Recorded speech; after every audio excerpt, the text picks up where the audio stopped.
दोस्तों, स्वागत है आपका हमारे चैनल आर.के. वर्मा में। दोस्तों, मुल्ला नसरुद्दीन की कहानियां सरल, हास्यपूर्ण और जीवन के छोटे छोटे अनुभवों पर आधारित होती हैं। इन कहानियों में नसरुद्दीन की बुद्धिमानी, हाजिर जवाबी और कभी कभी उसकी मासूमियत भी दिखती है।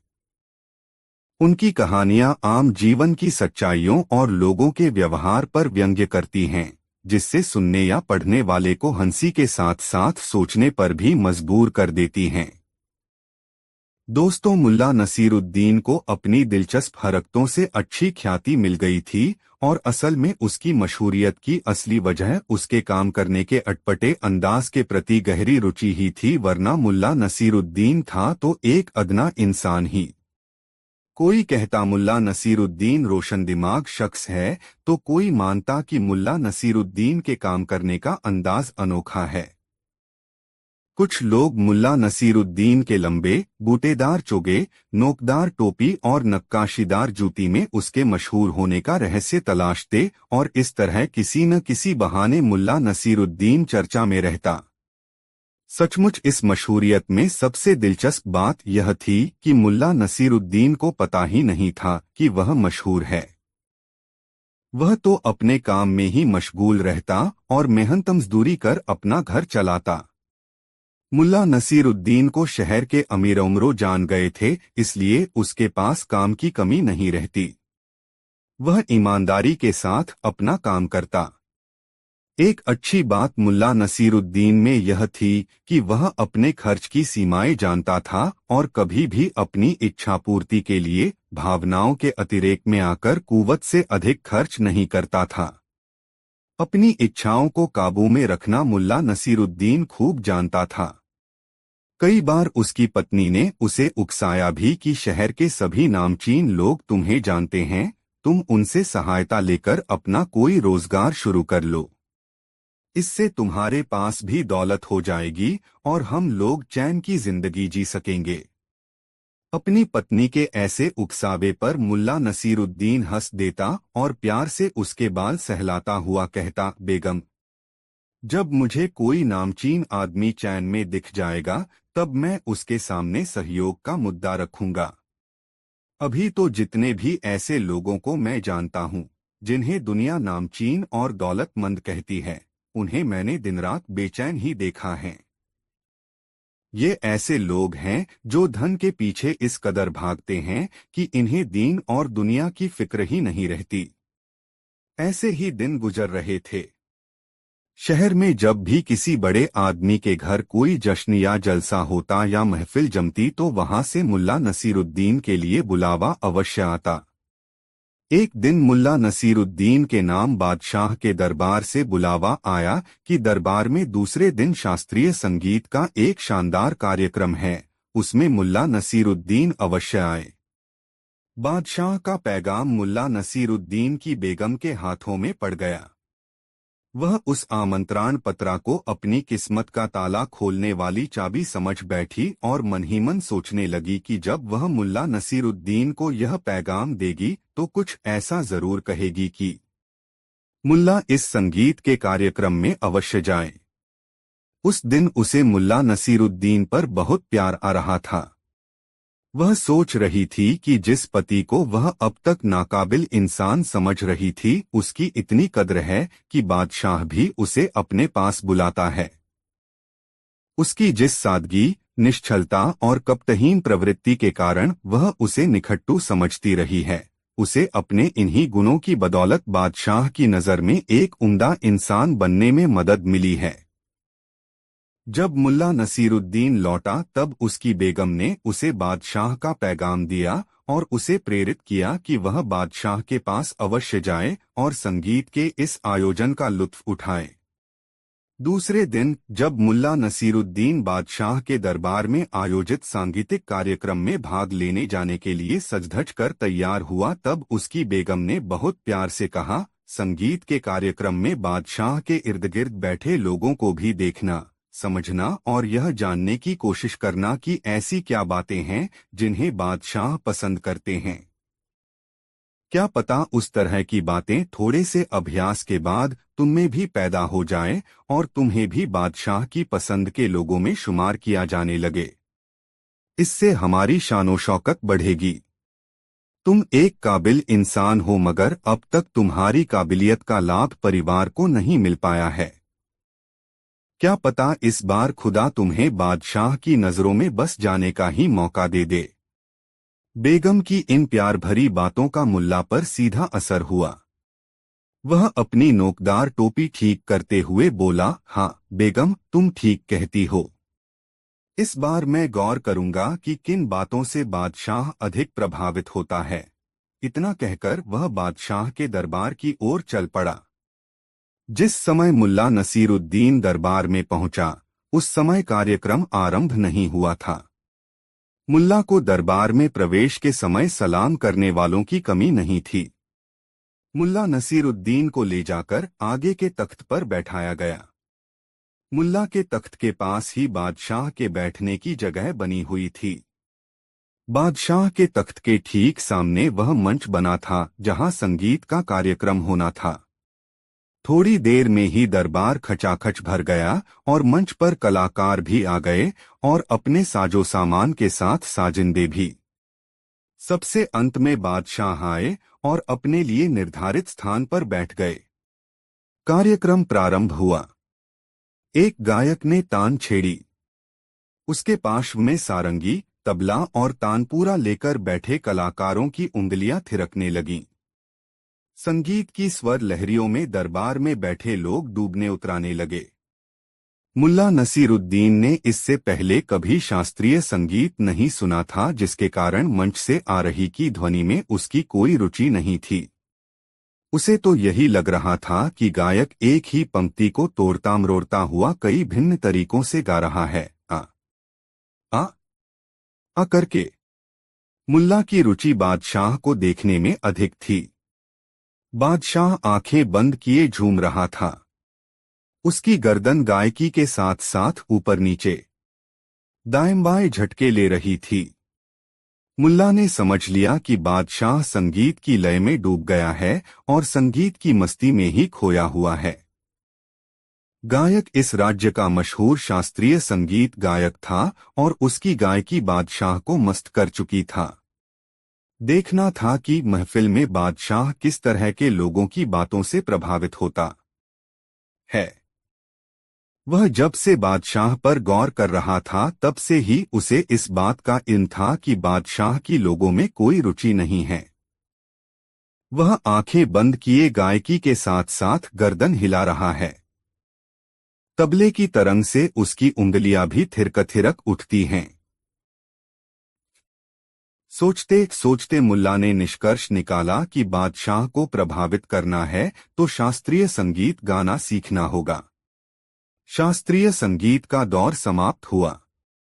भोजन का दौर आरंभ हुआ। मुल्ला नसीरुद्दीन ने देखा बादशाह आगंतुकों के सलाम पर भी तवज्जो नहीं दे रहे, बस उस शास्त्रीय संगीत गायक से ही बात करने में मशगूल हैं। इससे मुल्ला का वह निष्कर्ष और पुख्ता हो गया कि यदि वह शास्त्रीय संगीत सीख ले तब बादशाह के लिए वह भी बहुत महत्वपूर्ण प्राणी बन जाएगा। बादशाह के पास से लौट आने के बाद मुल्ला ने अपनी बेगम को बताया कि बादशाह शास्त्रीय संगीत का दीवाना है।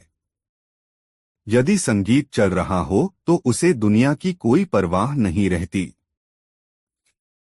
मैंने सोचा है कि मैं भी शास्त्रीय गायकी सीखकर अपने फन से बादशाह का दिल जीत लूं ताकि तुम्हारी हसरतें पूरी हो सकें। मुल्ला की बातें सुनकर उसकी बेगम बहुत खुश हुई। पहली बार उसे मुल्ला समझदार इंसान की तरह बात करने वाला शख्स दिखा। पत्नी के चेहरे पर प्रसन्नता की चमक देखकर मुल्ला बोला, बेगम, मैं जल्दी ही शास्त्रीय गायकी करना सीख लूंगा। मैं गायकी के सबसे बड़े उस्ताद के पास जा रहा हूँ गायकी सीखने। और इस तरह मुल्ला नसीरुद्दीन गायकी के सबसे बड़े उस्ताद के पास गायकी सीखने के इरादे से पहुंच गया। उसने उस्ताद को अपना परिचय बताते हुए कहा, मुझे उम्मीद है कि मुझ में आप एक अच्छा शिष्य अवश्य पाएंगे। उस्ताद ने मुल्ला की बातें सुनकर मुस्कुराते हुए कहा, यह तो ठीक है, मगर मैं गायकी सिखाने के लिए पैसे लेता हूँ।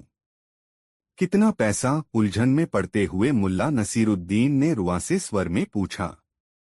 पहले 6 माह तक 100 रुपए प्रति माह, 6 महीने बाद से 10 रुपए प्रति माह, उस्ताद ने उत्तर दिया। मुल्ला नसीरुद्दीन ने मन ही मन संगीत सीखने का गणित समझा और पाया कि अभी संगीत सीखना उसके लिए आर्थिक संकट मोल लेना है। तुरंत उसने कहा, तब ठीक है उस्ताद, मैं 6 माह बाद ही आऊंगा। और उसके बाद मुल्ला नसीरुद्दीन विजी भाव से अपने घर की तरफ चल पड़ा। घर पहुंचकर उसने बेगम से कहा, बेगम, बादशाह से दूर रहना ही बेहतर है, कम से कम इससे मैं तुम्हारे पास तो रह पाऊंगा। इसलिए अब गायक बनने का इरादा त्याग रहा है। बेगम पहली बार मुल्ला के मुंह से ऐसी बातें सुन रही थी। उसे मुल्ला का यह कथन अच्छा लगा और वह शर्माकर अपने कमरे में चली गई। दोस्तों, वीडियो को एक लाइक जरूर करें। दोस्तों, मुल्ला नसीरुद्दीन को बुखारा में रहते हुए काफी समय बीत चुका था। वह बुखारा के हर वर्ग के लोगों के बीच एक समझदार और जहीन इंसान समझा जाता था। उसके दुर्दिन दूर हो चुके थे। अब तो बुखारा में बिना उसके किसी कार्यक्रम की कल्पना भी नहीं की जा सकती थी। जश्न हो या जलसा, उसमें नसीरुद्दीन को अवश्य आमंत्रण मिलता था। एक शाम मुल्ला नसीरुद्दीन के पास बुखारा के एक रईस के घर से भोजन करने का बुलावा आया। मुल्ला नसीरुद्दीन की पत्नी ने उसे भोज में जाने के लिए प्रेरित किया, क्योंकि उसे यह अरमान था कि समाज में उसके परिवार को प्रतिष्ठा मिले, उसके परिवार का रसूख हो, शानो शौकत हो। इसलिए जब कभी भी ऐसा अवसर आता तब वह मुल्ला नसीरुद्दीन को उसके लिए मानसिक रूप से तैयार करती और खास तौर से उसके कपड़ों का इंतजाम करती। वह देखती कि किस तरह के लोगों के बीच मुल्ला को जाना है। वह अवसर और परिवेश के अनुरूप मुल्ला के लिए वस्त्रा निकालती और उन्हें पहनाकर मुल्ला को मुस्कुराकर विदा करती। रईस की दावत में शरीक होने के लिए बेगम ने मुल्ला के लिए शानदार कपड़े निकाले और उसे पहनकर वह रईस के घर जाने के लिए चल पड़ा। रास्ते में उसे बचपन का दोस्त मुस्तफा सामने से आता हुआ दिखा। मुस्तफा को आता हुआ देख मुल्ला बहुत खुश हुआ। उसे अपने गांव की याद हो आई। अपने अब्बू अम्मी याद आए और याद आए बचपन के संगी साथी। नजदीक आने पर मुल्ला अपने दोस्त से लिपट गया और मुदित मन से बोला, खूब मिले मुस्तफा। मुझे तो उम्मीद भी नहीं थी कि बुखारा में तुम्हें देख भी सकूंगा। मुल्ला की आवाज सुनने के बाद मुस्तफा ने उसे पहचाना और बोला, अरे नसीरुद्दीन तुम। मुझे अंदाज भी नहीं था कि बुखारा बुखारा आकर तुम इतनी तरक्की कर लोगे। मुझे अब यह एहसास है कि बुखारा का बच्चा बच्चा चा बच्चा तुम्हें जानता है और तुम्हारी इज्जत करता है। बुखारा आकर मैंने जिससे भी पूछा तुम्हारे घर के बारे में, उसने मुझे बहुत इज्जत बख्शी और तुम्हारे घर का पता बताया। थोड़ा रुककर मुस्तफा ने मुल्ला से पूछा, तुम कहीं जा रहे हो नसीरुद्दीन? तुम्हारे लिबास से ऐसा ही लगता है। हाँ दोस्त, तुम भी चलो, एक परिचित के घर दावत है। तुम्हारे साथ जाने पर उसे खुशी ही होगी, कोई एतराज नहीं होगा, उससे मुल्ला नसीरुद्दीन ने कहा। मुस्तफा ने अपने मित्र की भावुकता पर हंसते हुए कहा, तू नहीं बदला नसीर, आज भी तू बच्चे की तरह भोला भाला है। मुझे तुम्हारे साथ कहीं भी जाने में कोई एतराज नहीं है, मगर तू देख रहा है बुखारा पहुंचते पहुंचते मेरे कपड़ों की क्या हालत हो गई है। शरीर में बार बार पसीना सूखता रहा है, सारा बदन चिटचिट कर रहा है। ऐसे में किसी जलसे या दावत में मेरा जाना ठीक नहीं होगा। मुल्ला नसीरुद्दीन उस समय बचपन के दोस्त के मिलने से उमंग से भरा था। उसने बच्चों की तरह लरचते हुए मुस्तफा से कहा, अरे मुस्तफा, इसमें क्या परेशानी है? तू घर चल, नहा धो ले, कपड़े हैं मेरे पास। मैं तुम्हारे लिए ढंग के कपड़े निकलवा देता हूं, तुम उन्हें पहन लेना। फिर दोनों दोस्त साथ चलकर दावत का लुत्फ उठाएंगे। मुस्तफा को लेकर मुल्ला नसीरुद्दीन अपने घर आया। मुस्तफा ने स्नान किया। अपनी बेगम से कहकर मुल्ला नसीरुद्दीन ने मुस्तफा के लिए अपनी शानदार शेरवानी और चूड़ीदार पाजामा मंगाया और नक्काशीदार जूती भी। मुस्तफा जब उन कपड़ों को पहनकर मुल्ला के पास आया तब मुल्ला उसे देखकर चकित रह गया। मुस्तफा उन कपड़ों में शानदार लग रहा था। उसका व्यक्तित्व उन कपड़ों में ऐसा निखर रहा था मानो वह कहीं का सुल्तान हो। मुल्ला अपने दोस्त के शानदार व्यक्तित्व से इतना प्रभावित हुआ कि उसे लगने लगा कि मुस्तफा के व्यक्तित्व के आगे उसका कोई वजूद ही नहीं है। मुस्तफा यह देखकर हैरान हो रहा था कि मुल्ला उसे लगातार देखे ही जा रहा है, न कुछ बोल रहा है और न ही चल रहा है। आजिज आकर उसने मुल्ला को टोका, क्या बात है नसीर, तू मुझे देखता ही रहेगा या दावत खाने चलेगा भी? मुस्तफा की आवाज सुनकर नसीरुद्दीन की तंद्रा टूटी और वह सजग होते हुए बोला, सच कहूं मुस्तफा, तुम इन कपड़ों में बहुत फव रहे हो। ऐसा लगता है जैसे तुम कहीं के बादशाह हो। वल्लाह कितना जलाल आ गया है तुम्हारे चेहरे पे। अच्छा रहने भी दे यह कशीदाकारी। चल कहाँ चलना है दावत खाने? मुझे तो भूख लग रही है, मुस्तफा ने कहा। मुल्ला नसीरुद्दीन मुस्तफा को साथ लेकर रईस के घर की तरफ चल पड़ा। रास्ते में एक सेठ से भेंट हो गई। सेठ ने बहुत अदब से पेश आते हुए मुल्ला नसीरुद्दीन से पूछा, क्यों, मुर्तुजा अली के घर दावत पर तो नहीं जा रहे? हाँ सेठ साहब, वहीं जा रहा हूं। ऐसे मौकों पर इनकार करते बनता ही नहीं है, जाना ही पड़ता है, मुल्ला नसीरुद्दीन ने उत्तर दिया। सेठ ने बातों का सिलसिला आगे बढ़ाते हुए कहा, और जनाब आपके साथ ये कौन है? अरे मैं आपका परिचय ही नहीं करा पाया। ये मेरे बचपन के दोस्त हैं, मेरे अजीज मुस्तफा अली। रही बात इनके कपड़ों की तो वे मेरे ही हैं, मुल्ला नसीरुद्दीन ने बड़ी मासूमियत से कहा। सेठ दुआ सलाम के बाद विदा हो गया और मुल्ला नसीरुद्दीन दावत के लिए मुर्तुजा अली के घर की तरफ चलने लगा तो मुस्तफा उसके साथ आगे जाने को तैयार नहीं हुआ। उसने नाराज होते हुए मुल्ला से कहा, मैं तुम्हारे साथ हरगिज नहीं जाऊंगा। मैं जा रहा हूं तुम्हारे घर, तुम्हारे कपड़े उतारकर अपने वही कपड़े पहन लूंगा और वहीं तुम्हारा इंतजार करूंगा। मुल्ला नसीरुद्दीन भी समझ चुका था कि उससे गलती हुई है। परिचय कराते वक्त उसे कपड़ों की चर्चा नहीं करनी चाहिए थी। उसने मुस्तफा को मनाते हुए कहा, दोस्त, मैं समझ गया हूं कि परिचय कराते समय मुझसे भूल हो गई और मैं कपड़ों की हकीकत बयां कर गया। मैं मानता हूं कि मुझे ऐसा नहीं कहना चाहिए था, मगर मेरा विश्वास करो, मैं नहीं जानता कि कैसे यह बात मेरे मुंह से निकल गई।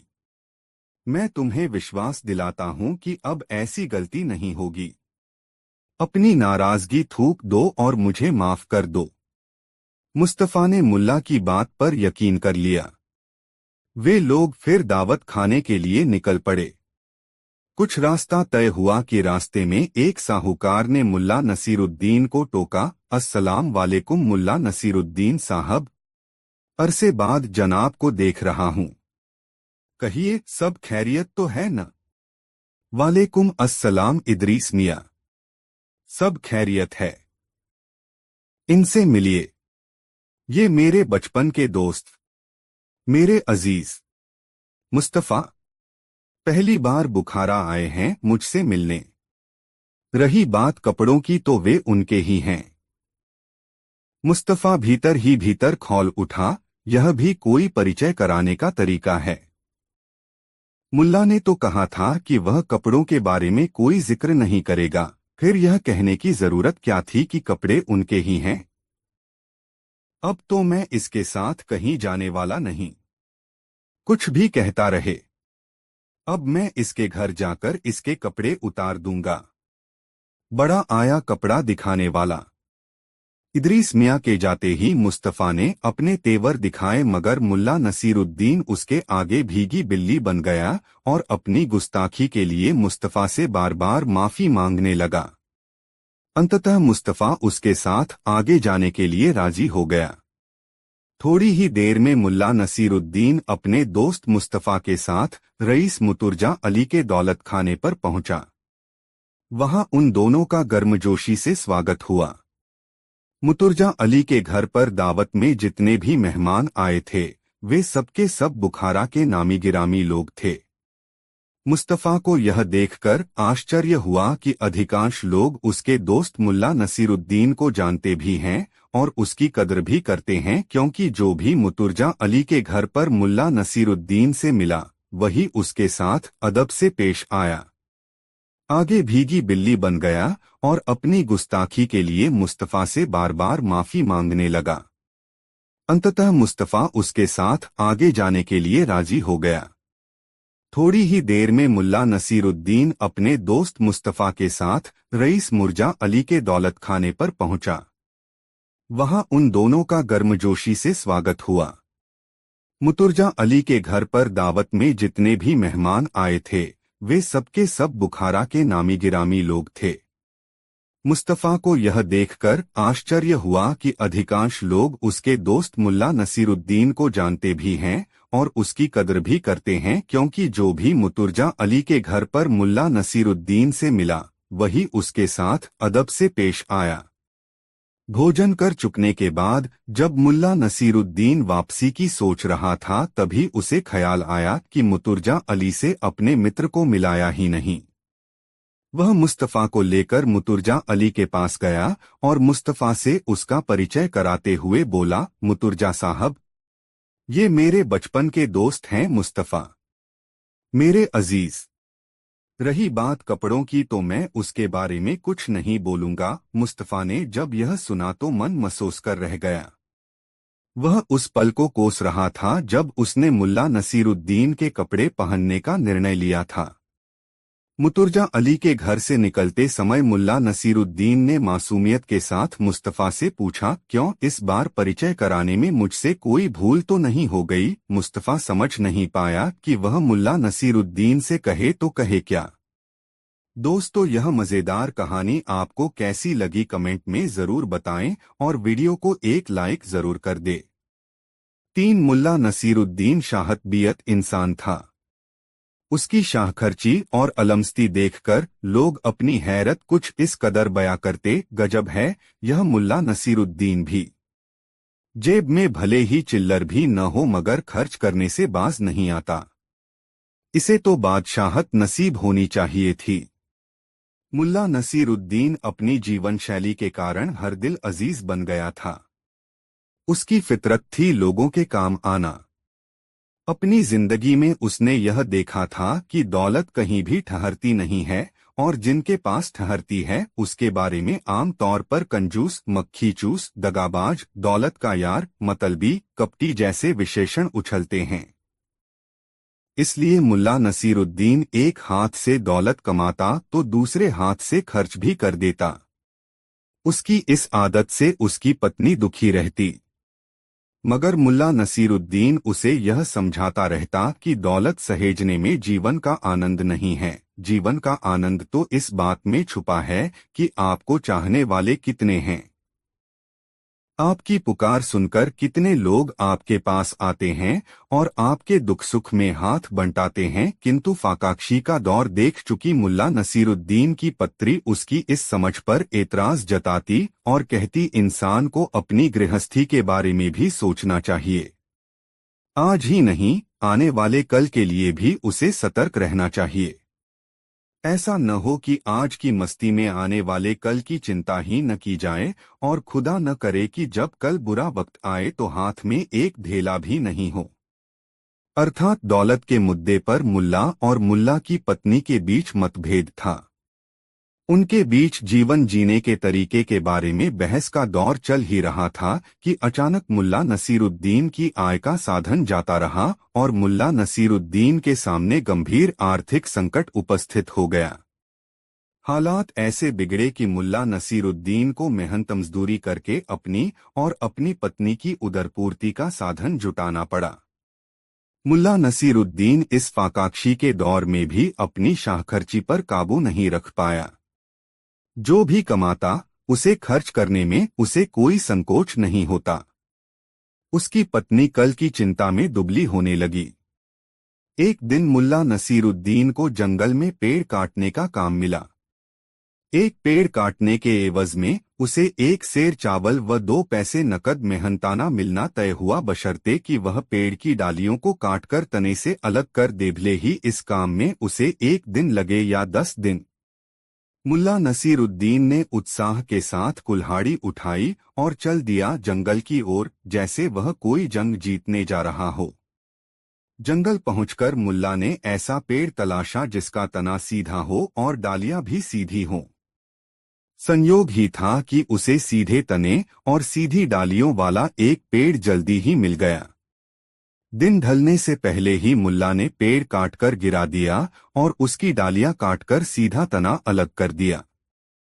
अपना काम पूरा कर चुकने के बाद मुल्ला ठेकेदार के पास पहुंच गया।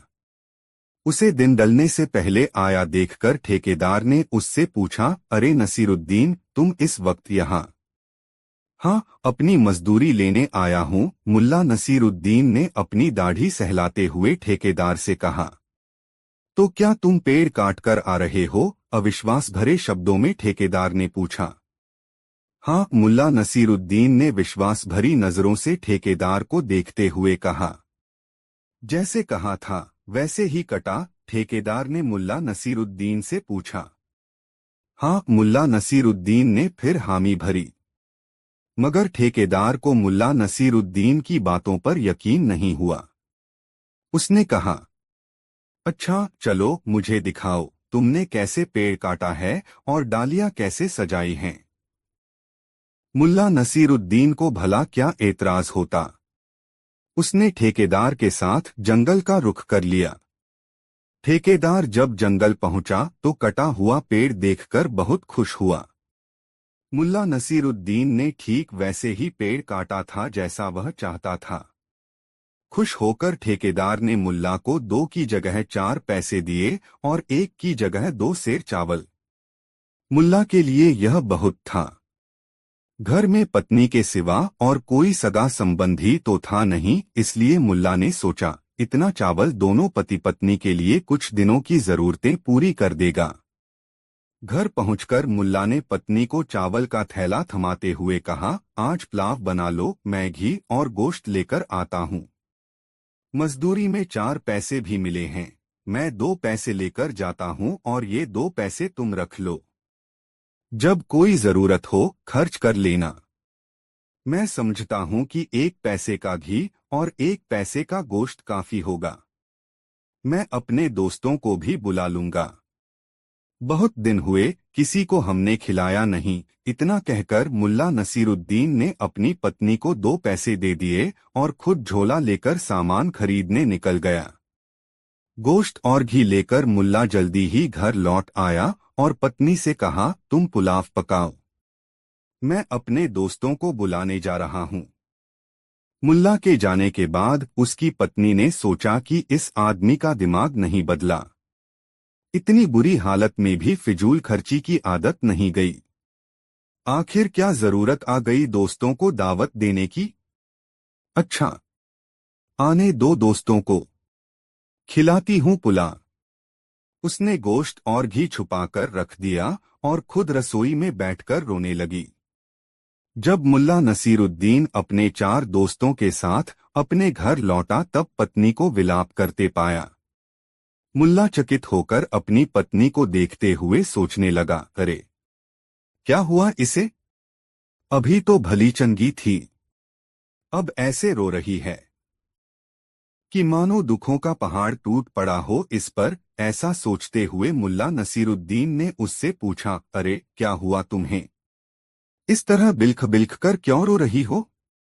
होना क्या है? तुम दोस्तों को बुला लाए हो। इधर जो पुलाव मैंने पकाया था उसे बिल्ली खा गई, उसकी पत्नी ने रुआसी आवाज में मुल्ला से कहा। मुल्ला नसीरुद्दीन के दोस्तों ने जब उसकी पत्नी की बात सुनी तब वे मुल्ला से बोले, रहने दे यार, फिर किसी दिन लेंगे दावत का मजा। मगर मुल्ला नसीरुद्दीन अपनी पत्नी के स्वभाव से परिचित था। उसे विश्वास नहीं हुआ कि 6 आदमी के लिए बना पुलाव एक अकेली बिल्ली गटक जाएगी। उसने बहुत सहज भाव से अपनी पत्नी से पूछा, कितने चावल का पुलाव पकाया था? 1 सेर, उसकी पत्नी ने जवाब दिया। और उसमें गोश्त कितना मिलाया? मुल्ला ने पूछा। जितना लाए थे उसका चौथाई, मुल्ला की पत्नी ने जवाब दिया। तो 1 सेर चावल और आधा सेर गोश्त, कुल मिलाकर 1.5 सेर।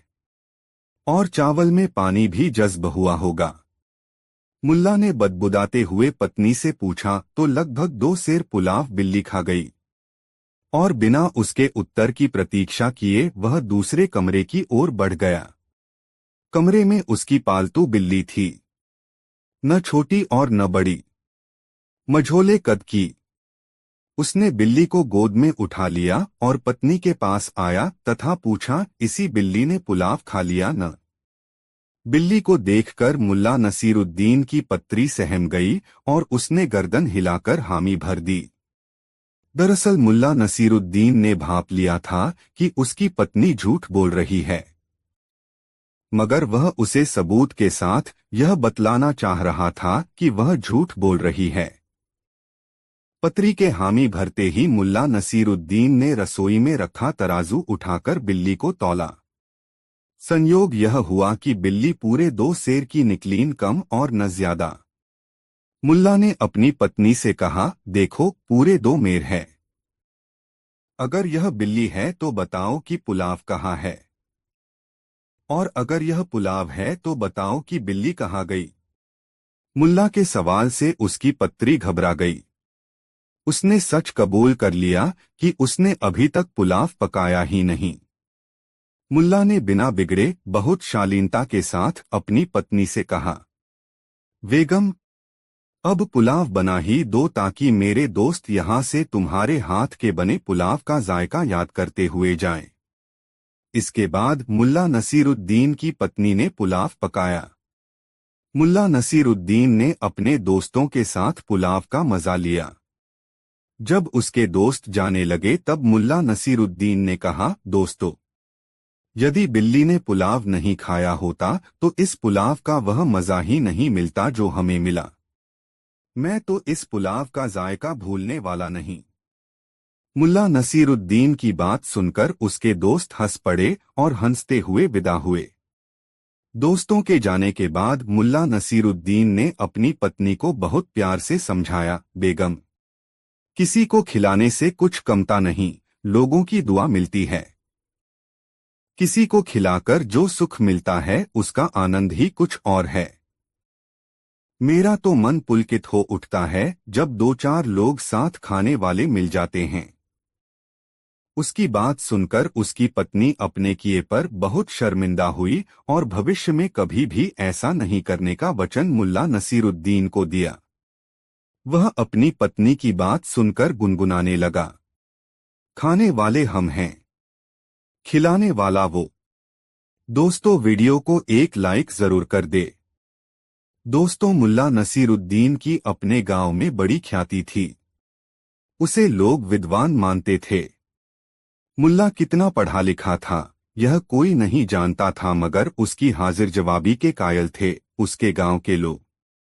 बचपन में मदरसे से गायब रहने के लाख बहाने होते थे उसके पास।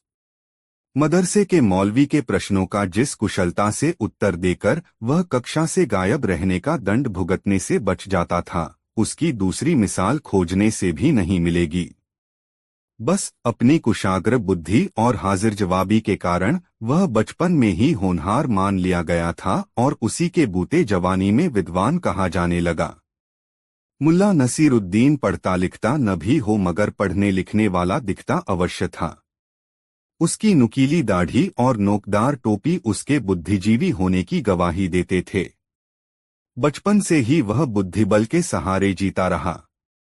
गांव में उसकी साख ऐसी हो गई कि अगर किसी को बुद्धि की बातें समझने की जरूरत होती या किसी उलझन से निकलने के लिए तरकीब की जरूरत होती तो वह मुल्ला नसीरुद्दीन के पास आ जाता और वह भी बड़े सूफियाना अंदाज में समस्याओं का निदान सुझा देता।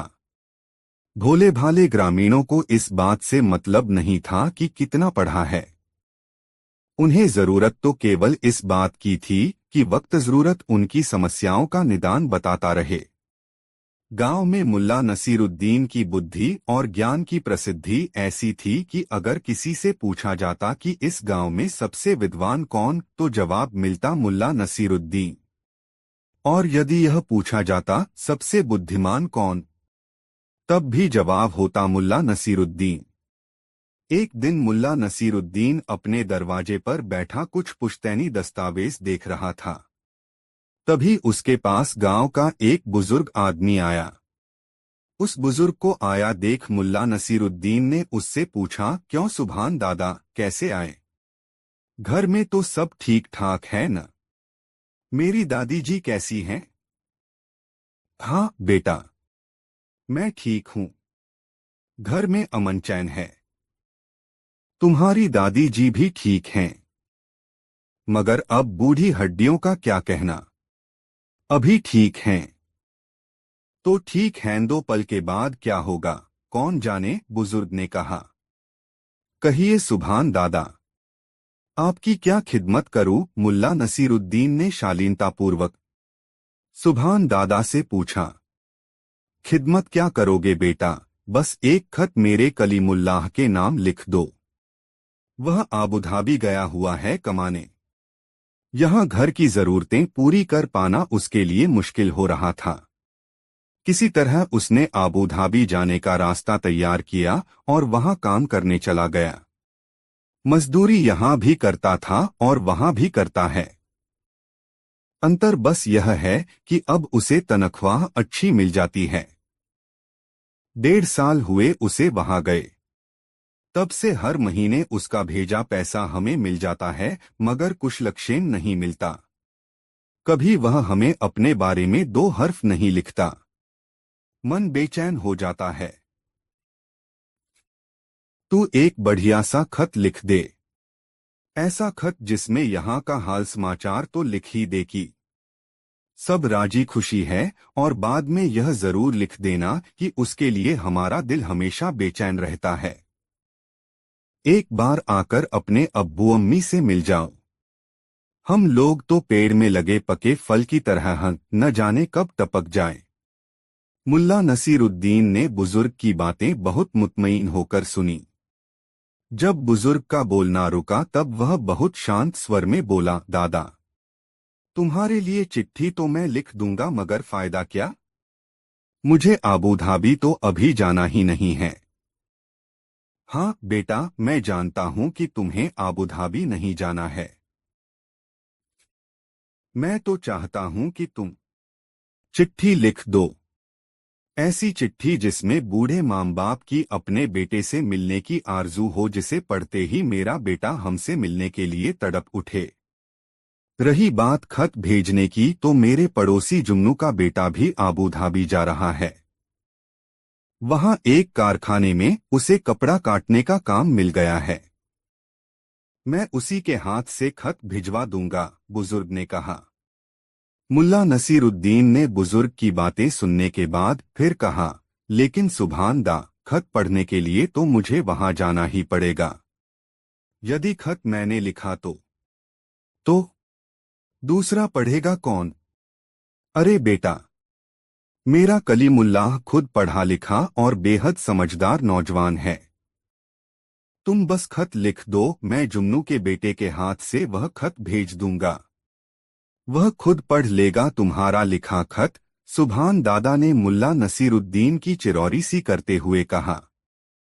अरे सुभान दा, मैं जानता हूँ तुम्हारा बेटा पढ़ा लिखा और होनहार है।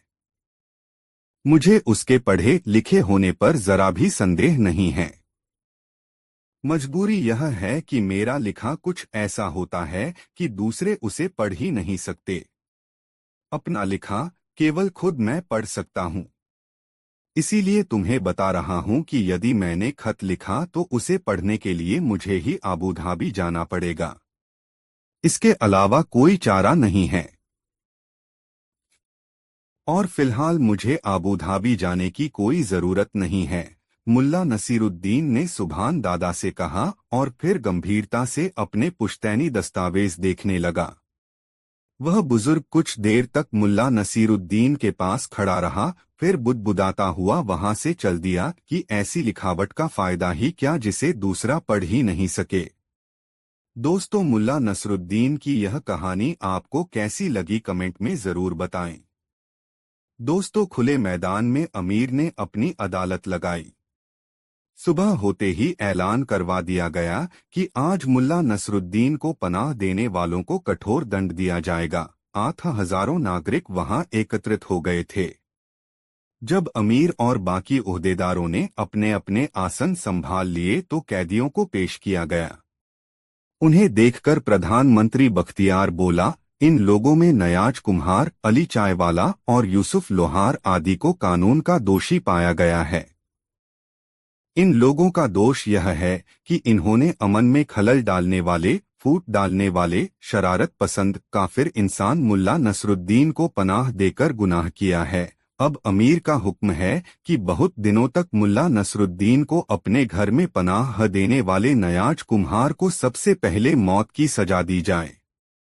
इसका सिर कलम कर दिया जाए। याद रहे, फिर वह भीड़ से मुखातिब हुआ, भविष्य में मुल्ला नसरुद्दीन को पनाह देने वाले हर व्यक्ति को सजा मिलेगी। उसे जल्लादों को सौंप दिया जाएगा। यदि कोई अपराधी मुल्ला नसरुद्दीन का पता बताएगा तो उसकी सजा माफ कर दी जाएगी और उसकी इच्छा से अन्य अपराधियों को भी माफ कर दिया जाएगा। इसके बाद बख्तियार नयाज कुम्हार की ओर घूमा। नयाज, क्या तुम अपनी जान के बदले मुल्ला नसरुद्दीन का पता बताते हो? हरगिज नहीं, दृढ़ता से बूढ़े नयाज ने कहा। यह सुनते ही जल्लाद उसे घसीटकर लकड़ी के कुंदे तक ले गए। बूढ़े नयाज ने सिर झुकाकर कुंदे पर रख दिया। ठहरो, तभी मुल्ला नसरुद्दीन भीड़ को चीरता हुआ तख्त पर जा पहुंचा। वह तख्त पर पहुंचकर काफी तेज आवाज में चीखा, शहंशाहे आजम, जल्लादों को हुक्म दें कि तामील रोक दी जाए। मैं अभी और यहीं मुल्ला नसरुद्दीन को पकड़कर दिखा दूंगा। अमीर ने आश्चर्य से जल्लादों को रुकने का संकेत किया। जल्लादों के कुल्हाड़ी लिए हाथ नीचे आ गए।